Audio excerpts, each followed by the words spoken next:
As many of you are aware, there were 8,000 children who went into detention when Labor was in government, and we've reduced that number down significantly because we've been able to stop the boats. And so the government's first priority is to make sure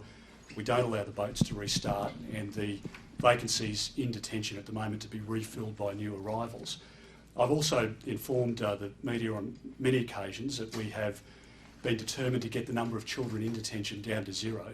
And indeed, I've made the point on many occasions that I want to be the minister to get kids out of detention. Yes, I want to be the minister to make sure that we keep the boats stopped, but I do want to be the minister that gets kids out of detention. And that's why, again, we've, on a number of occasions, repeated this very important point, that we will look at cases individually and we'll look at matters on their merit to individually assess the circumstances of each person.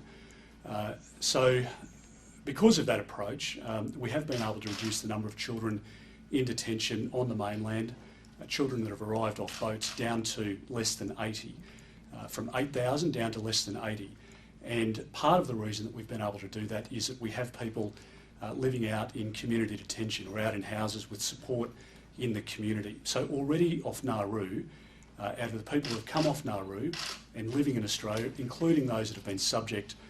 to the recent High Court case or have been a party to that case, many of those people already are living in what's called community detention, or an APOD, an alternative place of detention. And that is what we've proposed in relation to Asha and her family. So the situation is, as it has been for other families, that once the medical assistance has been provided to the particular patient, in this case a young baby, then the doctors allow the baby to be released or the patient to be released, then arrangements are made for accommodation either in a detention facility here in Australia or out in the community.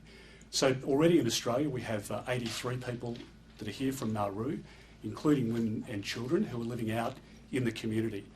in community detention. And that is exactly what we're proposing to do